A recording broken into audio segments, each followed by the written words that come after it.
The tires on the ambulance hummed steadily against the wet pavement, a steady rhythm that should have felt reassuring, but instead seemed to pull us deeper into the darkness.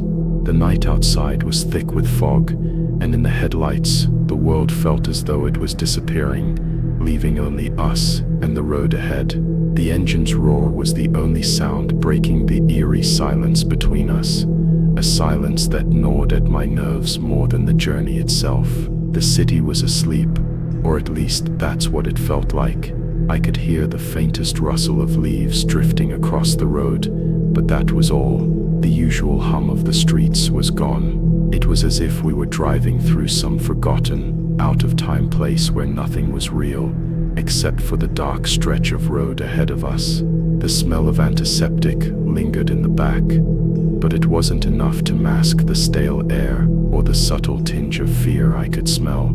I couldn't shake the sensation that we weren't alone. Even now, when it seemed like the entire world was holding its breath, I felt a pull, a presence that settled into my chest and made my hands tighten on the wheel. "Ryan, you good?" my partner, Danny, asked from the passenger seat, his voice breaking through the static in my brain. I blinked hard and looked at him. His face was bathed in the dim light from the dashboard, but I could still see the shadow of concern in his eyes. He wasn't asking if I was physically good. He was asking if I was mentally still here. "I'm fine," I said, forcing a smile, though I knew my voice had an edge to it. I didn't feel fine. We were on our way back from a call that didn't sit right with me. A woman in her early 40s, cardiac arrest, no family around. She was already gone by the time we arrived. I'd seen death before.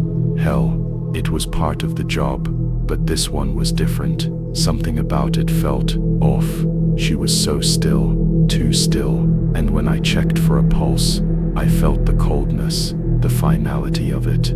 But there was something else, a flicker in the air, a feeling that the world hadn't fully released her yet. As we neared the hospital, the dispatcher had called us with another emergency. A man, early 50s, unconscious in his apartment. By the time we got to him, the situation was grim. His breathing was labored, and his body was stiff. He died just before we could get him in the ambulance. That's when the oddities began. I'm not sure what made me feel at first. Maybe it was the way the air seemed to thicken when we loaded him into the back of the ambulance, or the subtle unease that crept up on me as I checked his vitals again and again, though I knew it was pointless. He was dead, no saving him, but the longer we drove, the more unsettling the sensation became. I glanced at Danny, who was scribbling something down in his log, seemingly unbothered.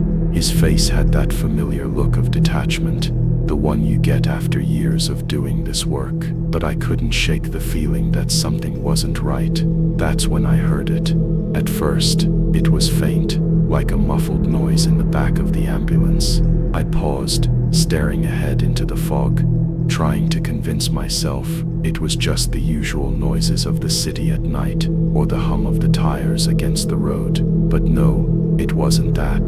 The noise came again. This time, a little louder, a soft whimpering cry. It sounded like a child in distress. To my heart skipped a beat. I turned my head toward the back of the ambulance, my pulse suddenly racing. "Danny, did you hear that?" I asked, my voice trembling. "Hear what?" Danny replied, glancing at me briefly, then back out the window. He seemed completely unfazed. I swallowed, feeling a cold sweat forming at the back of my neck. It sounded like a cry, like a baby, or something. "A child." Danny raised an eyebrow, shaking his head. "Dude, I don't hear anything." To my bird, I was about to speak again, but then it came, clearer this time, a soft, pitiful sob. I snapped my head to the back of the ambulance, but the space was empty except for the two of us and the body of the man we just transported. It didn't make sense, but I could see the outline of the gurney in the rearview mirror. The body still, lifeless, no child, no one else, but that damn cry. My heart was pounding in my chest now, and the silence between us felt suffocating. "Danny, something's wrong," I said it quietly, almost afraid to speak it out loud. "What's wrong?" Danny asked again, his voice sharp now, a note of concern creeping in. I could tell I was starting to make him nervous. "I swear I heard a cry. I'm not crazy." Before I could finish, the cry came again. This time it was louder. It felt as though it was right beside me. I froze, gripping the steering wheel tighter. The cry echoed in my ears. I couldn't ignore it anymore. I slammed the brakes, bringing the ambulance to an abrupt stop. The headlights cut through the fog in front of us, illuminating nothing but the thick mist and darkness. Danny looked at me, now visibly alarmed. "Ryan, what the hell are you doing?" "That I need to check the back," I muttered, already opening the door. Danny hesitated but followed me. "There's no one back there, man. You're hearing things." But I wasn't hearing things. I moved quickly to the back of the ambulance, opening the doors with a forceful tug. The cold air hit me like a slap in the face, and the smell of antiseptic and sweat filled my nose. I immediately turned my attention to the gurney. The body was still in place, just as we'd left it. Yet, the cry, the sob, it was unmistakable now. A wail of desperation that clawed at my soul. I looked at Danny. He was pale, shaking his head in disbelief. "This isn't happening," I said under my breath. The air around us grew colder. I could see my breath, even though it had been warm before. I took a step closer to the body, my eyes scanning for any sign of life. But then I saw it. The man's eyes, wide open, staring at me with a look of sheer terror. He was dead. He couldn't have seen me, but there they were. Those eyes, locked onto mine, not just open, but watching. The cry stopped, and for a moment, there was nothing but the deafening silence that felt even heavier than before. I could barely breathe. The moment stretched out, feeling like hours. I forced myself to take a step back, my heart thundering in my chest. "Ryan," Danny's voice cracked as he stepped closer to the gurney, staring at the man's face in horror.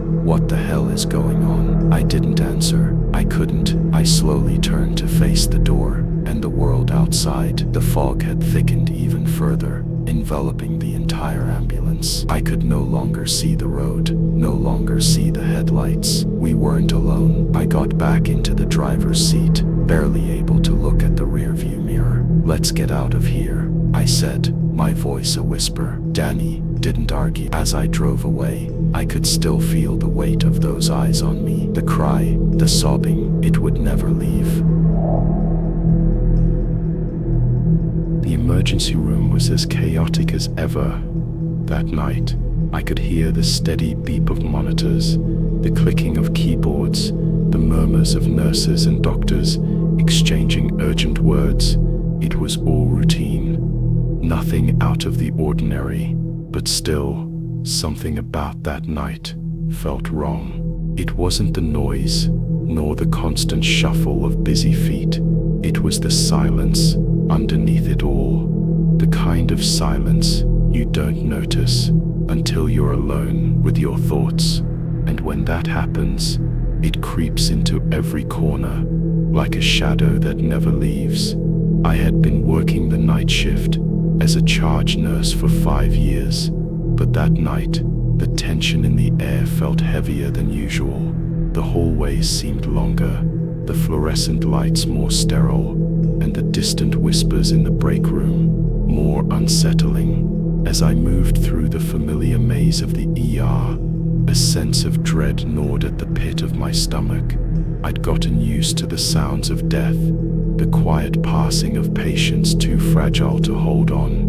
But there was something different about this night, something unsettling that I couldn't put my finger on. I shook my head, trying to clear the thoughts, but they lingered, stubborn like fog. It was around 2:30 a.m. when it happened. We had a new patient, a middle-aged man named Henry, who had come in with a severe case of sepsis. His blood pressure was dangerously low, his heart rate erratic, and his temperature was rising despite our best efforts to cool him down. His wife, a woman named Lillian, had been by his side when we wheeled him into the ER, but she couldn't keep her eyes from darting around the room. She was quiet but distraught, wringing her hands as she watched us work. "Please, you have to save him," she whispered, her voice trembling. "We're doing everything we can," I assured her, but my words felt hollow, even to me. The truth was, Henry's chances of survival were slim. His body was shutting down faster than we could treat the infection. The next few hours were a blur of medication, shifts in pressure and worried glances, but by the time 5 a.m. rolled around, we were losing him. His vitals were crashing. I stood at his bedside, watching as the machine that monitored his heartbeats displayed the inevitable, a flat line. "Code blue," I shouted, and instantly the room erupted into action. But even as I called for the crash cart, I felt that gnawing sensation in the back of my mind again. That voice. No, not a voice, exactly. More like a whisper, soft at first, almost as if it was carried on the wind. It sent a shiver down my spine. I pushed the thought away as I worked, performing chest compressions and instructing the team to prepare for intubation. But that whisper, it didn't stop.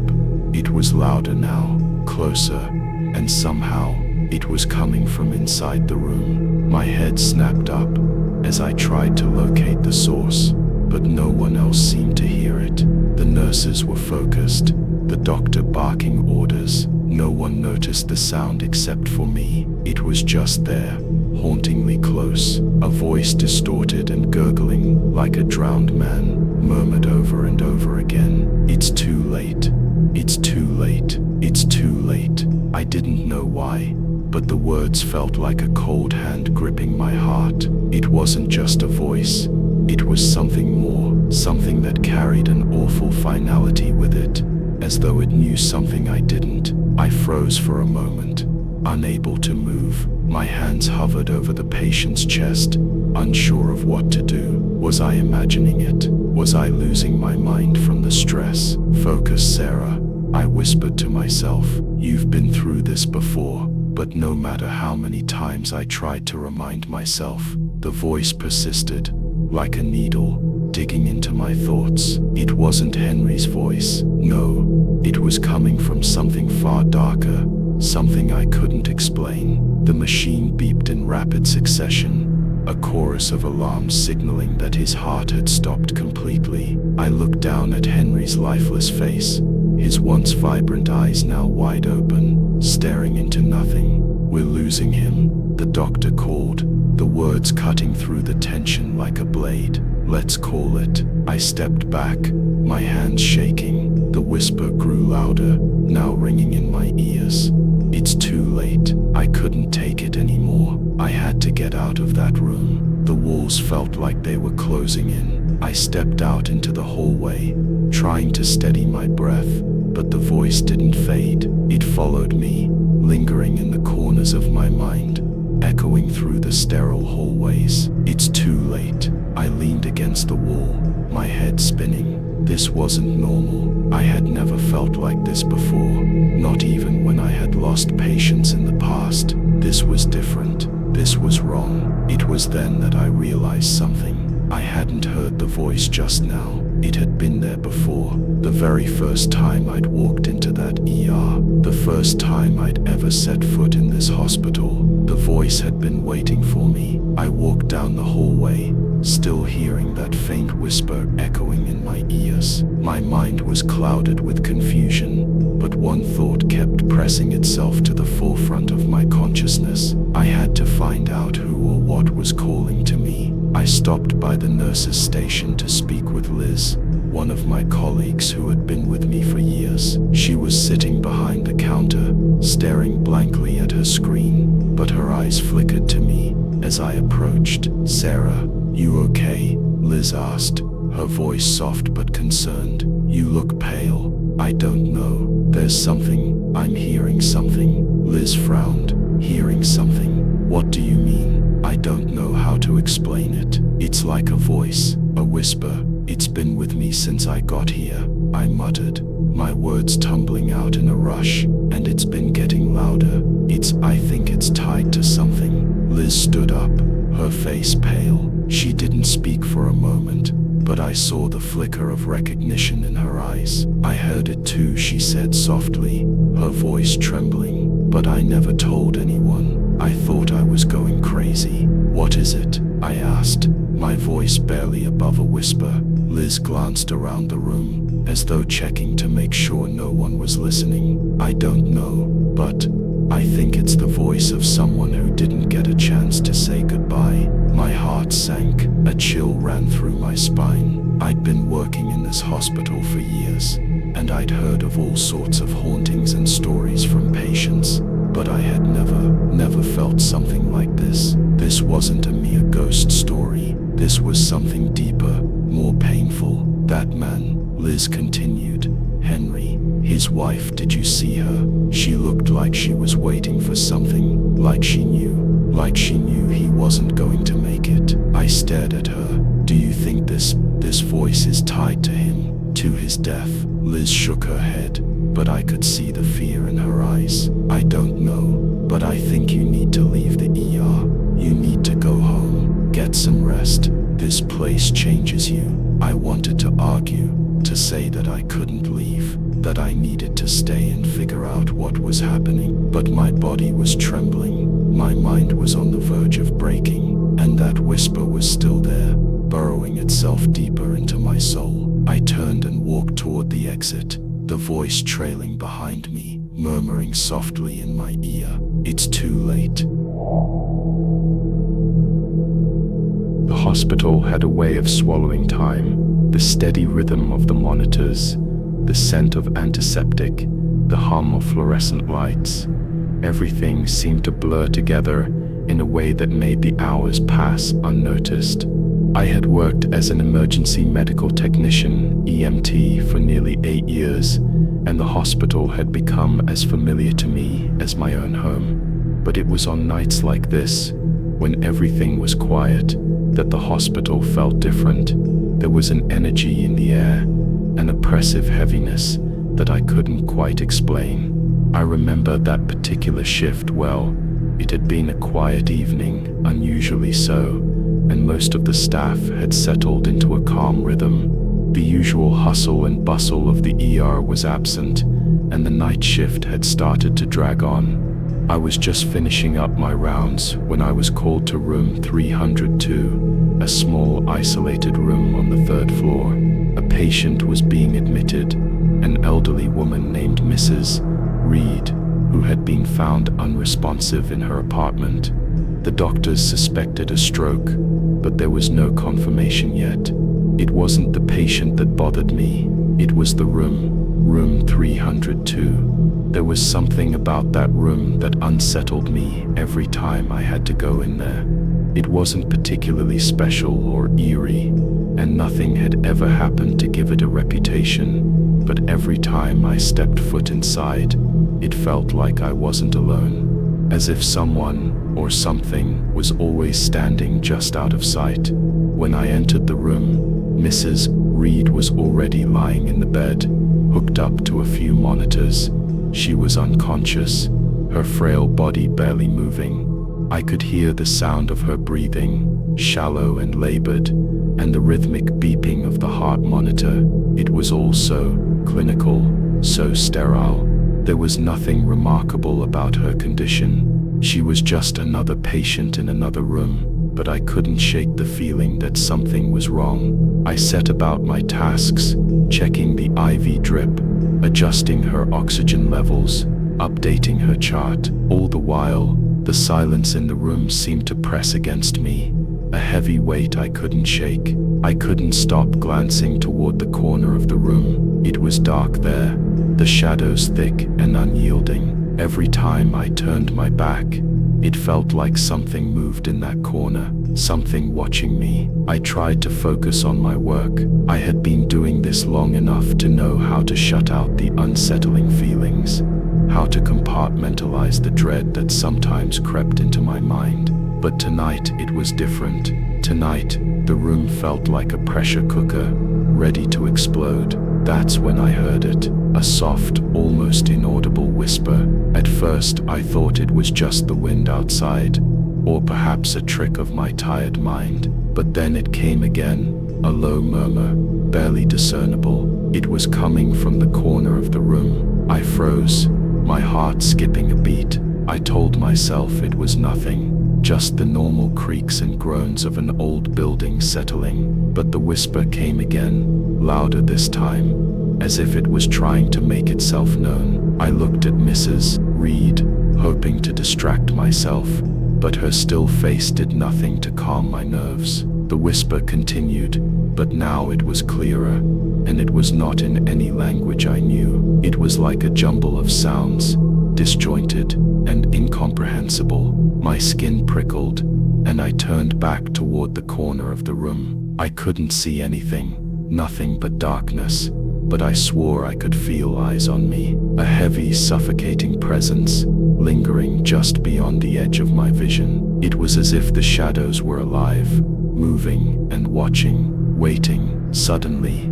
the monitors beeped loudly, snapping me out of my trance. Mrs. Reed's heart rate was spiking. I rushed to her side, checking the IV and her vitals, trying to figure out what was happening. Her pulse was erratic, her breathing more labored than before. I could hear the whisper again, louder now, as though it was right beside me. The hairs on the back of my neck stood on end, and I felt a chill sweep through the room. I turned quickly, my eyes darting toward the corner, but there was nothing there, just shadows. "Get a hold of yourself, Mark," I muttered, trying to steady my breathing. "You're just tired, you're imagining things." But the whisper wouldn't stop. It was persistent, insistent, like a voice trying to reach through the veil. I couldn't ignore it any longer.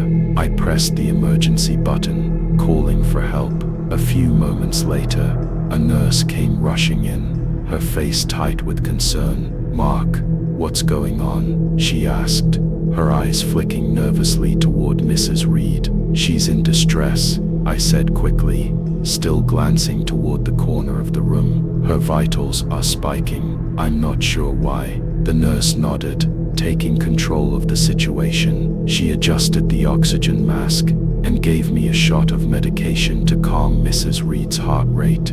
But I could still hear it, the whispering. It was louder now, almost deafening. I stepped back, unable to shake the feeling that something was terribly wrong. I felt like I was losing control, like the room was closing in on me. My hands shook, my stomach churned with a sense of dread I couldn't explain. "I'm going to check on the other patients," the nurse said, her voice shaking as she backed away. "We've got this." I nodded, not trusting myself to speak. As she left, the door clicked shut behind her, leaving me alone again. In the silence, the whisper continued, now joined by something else, a low guttural sound, like the scraping of nails on metal. I couldn't take it anymore. I had to leave. I turned to leave the room, but then I saw it, a shadow, darker than the rest, moving along the far wall. It wasn't just the normal movement of light and shadow.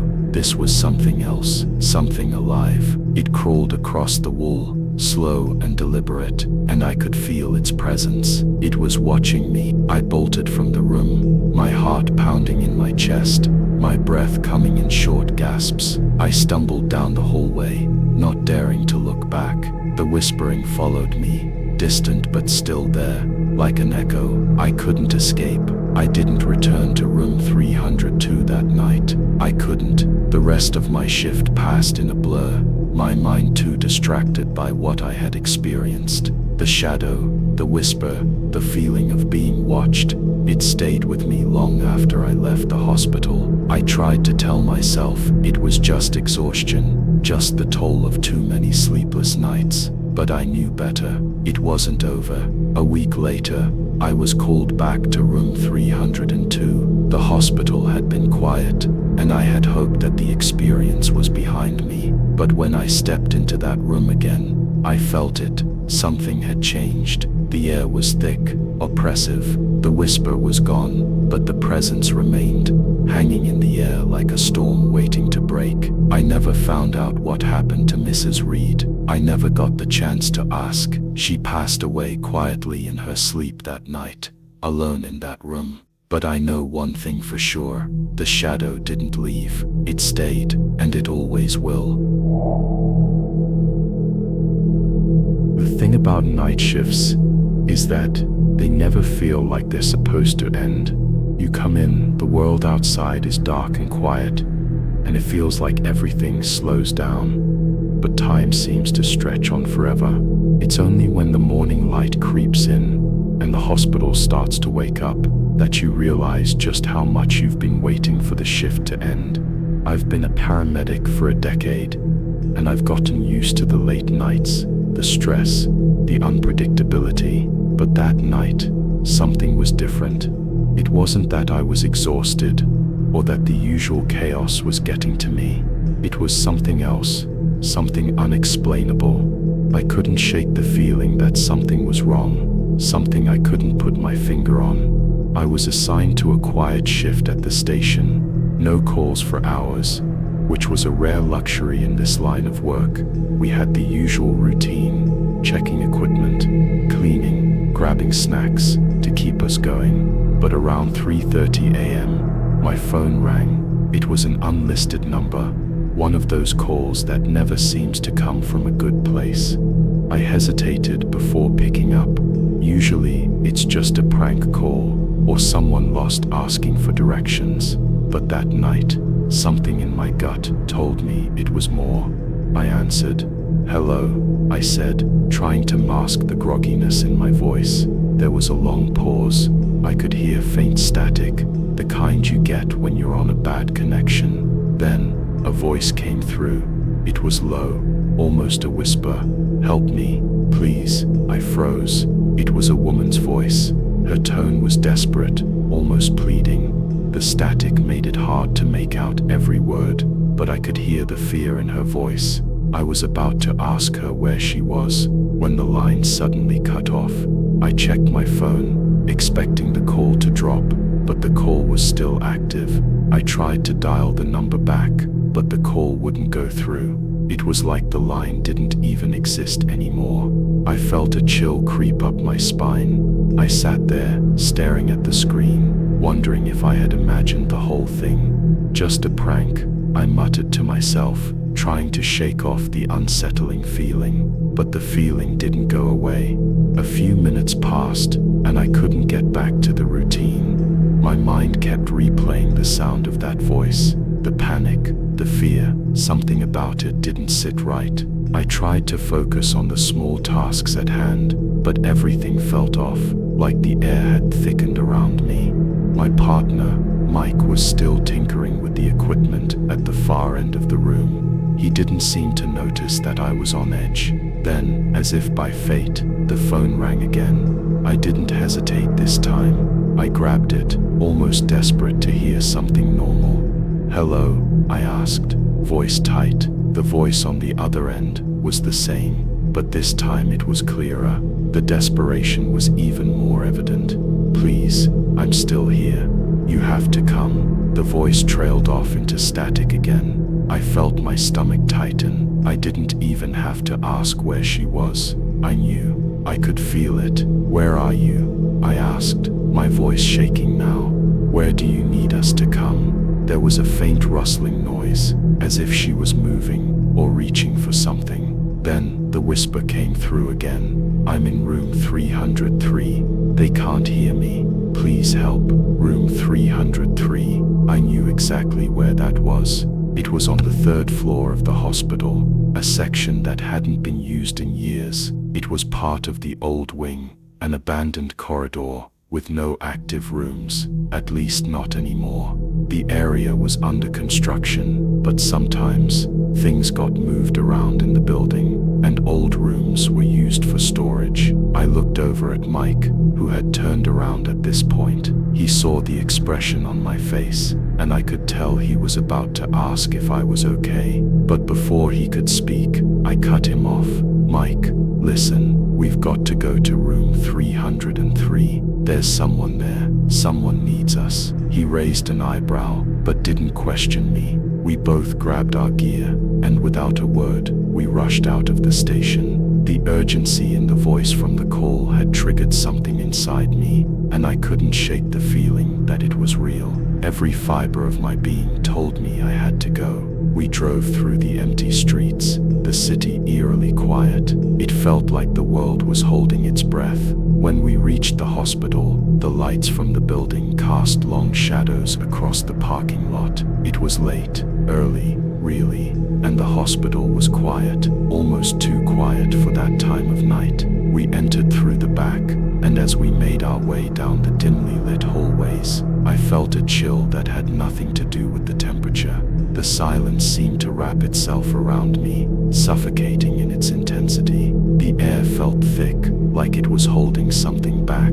We reached the hallway, where room 303 was supposed to be, and immediately, I could tell something wasn't right. The door was ajar, and the faintest light flickered from within. It was dim, like the room was struggling to stay awake, but it was still there. "Stay close," I whispered to Mike, and I moved toward the door. As I pushed it open, a wave of cold air hit me, followed by the scent of something decayed, like old wet paper.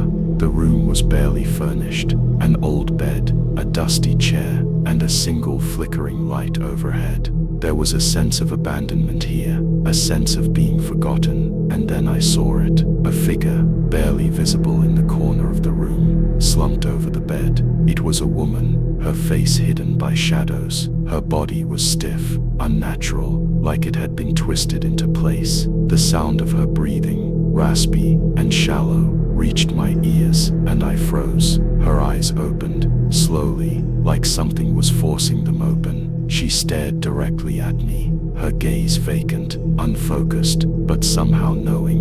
I could barely move. I wanted to speak, but the words wouldn't come. "Please." Her voice was weak, barely a whisper, but I heard it. "I can't breathe." Before I could reach her, the light overhead flickered one last time and went out. The room plunged into darkness. Mike and I fumbled for our flashlights, but when the beams hit the space around us, the woman was gone, vanished. The bed was empty. We searched the room. Nothing.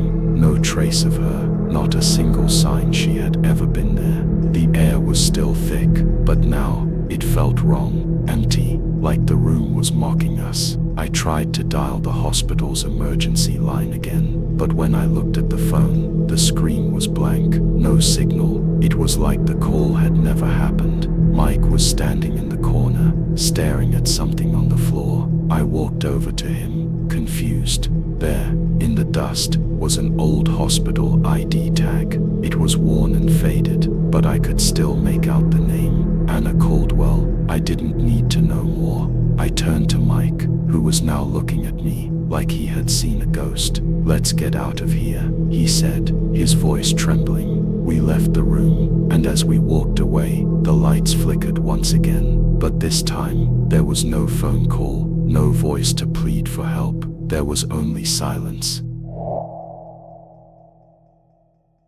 I don't know what it was about that particular night that felt different. Maybe it was the thick fog that rolled in, smothering the usual sounds of the city, leaving only the occasional hum of the ambulance siren to cut through the stillness. Or maybe it was the fact that I was the only one on the night shift, left to cover the entire district alone. Whatever it was, something in the air made me uneasy. I'm Mark, a 34-year-old paramedic. I've been doing this for almost 12 years now, long enough to know how to separate the horror of my job from my own sanity. But every once in a while, something happens that shakes that wall I've so carefully built around myself. Something that makes you question your own mind. That night was one of those times. It started like any other. The radio crackled with the usual updates. Accidents, heart attacks, strokes. Just another night of saving lives, or at least trying to. By 2 a.m., I had answered 3 calls in quick succession, each one as routine as the last. Nothing out of the ordinary, just the typical mess of the city's dark underbelly. But then, around 3 a.m., the call came through that made my blood run cold. Unit 3, we have a code 4 at 413 Bradley Lane. Possible overdose. Please respond immediately. Bradley Lane. I knew that address. It wasn't far from the old disused hospital on the outskirts of town, a place that had been closed down for years. The building had been empty, but rumors had persisted about strange sounds coming from it, about lights flickering in the dead of night. It had become a sort of urban legend in our community, a place that everyone avoided. I glanced down at the address on my dispatch screen. Bradley Lane was close.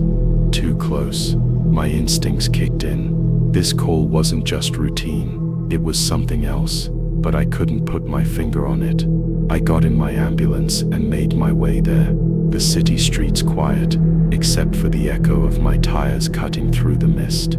I don't know why, but something told me that this call was different, that I wasn't going to be responding to a typical overdose. There was a weight to it, a heaviness in the air that grew the closer I got to the address. As I pulled up to the address, my headlights illuminated a crumbling old house at the end of a narrow, desolate road. The house was almost completely dilapidated, a remnant of a time long past. The windows were boarded up, and the front door hung ajar. I stepped out of the ambulance, the silence around me almost suffocating. The night felt colder here, like the fog had wrapped itself around this place and refused to let go. I approached the house cautiously, my breath fogging in the cool air. There was no sign of life, no movement, no lights, no sounds of distress, nothing except the unnerving quiet. Unit 3 to dispatch. I'm at the scene. There's no movement here, no sign of life. I spoke into my radio, hoping to get some kind of response. There was a long silence, and then the radio crackled back to life. Unit 3, proceed inside and check for the patient. No other units available. You're on your own. Great. Alone in the middle of nowhere, in a house that shouldn't even be standing anymore. I pushed open the creaky door, and the musty scent of decay hit me like a wall. The floors groaned beneath my boots as I made my way through the dark, cluttered hallway. There was something off about this place, something old, something wrong, but I had a job to do. I reached the living room, where the call had been flagged. Empty. No patient, no overdose victim. The room was abandoned, filled only with dust and shadows. I felt my heart rate quicken as I moved further into the house. The house was eerily still, the kind of stillness that only comes with a place that's been untouched for years. Unit 3 to dispatch. Still no sign of the patient. Please advise. This time, the radio response was a static-filled whisper, barely audible. It's too late. He's still there, waiting for you. I froze. The voice was strange, almost otherworldly. It sounded like it was coming from the depths of the house itself, a voice that I didn't recognize, one that wasn't supposed to be there. My pulse raced as the static on the radio continued to hiss, growing louder and louder in my ears. Something was wrong. I could feel it in my bones. My instincts screamed at me to leave, to get back in the ambulance and drive away. But I couldn't. I had to find out what was going on. I moved toward the back of the house, following the dim glow of a flickering light that I hadn't noticed before. It was coming from the kitchen, where the walls seemed to be sagging with age. As I entered the room, I saw him, a man sitting in a chair in the corner of the room, facing the wall. His posture was rigid, unnatural. His head was tilted slightly forward, and his hands were resting limply in his lap. "Sir," I called, my voice unsteady. I stepped closer, but the man didn't respond. There was something unsettling about him, something about the way he sat, still and lifeless. I took a deep breath, trying to shake off the growing unease. "Sir, are you okay? We're here to help." There was no response. I reached out to touch his shoulder, and that's when everything changed. The moment my hand made contact with him, a jolt of icy cold shot through my arm, like the touch of death itself. The man's head snapped to the side, his eyes wide open and empty, staring into mine with an unnatural intensity. His mouth moved, but no sound came out at first, and then, in a voice that was not his own, he whispered, "You shouldn't have come here. You should have never answered the call." A wave of cold dread washed over me.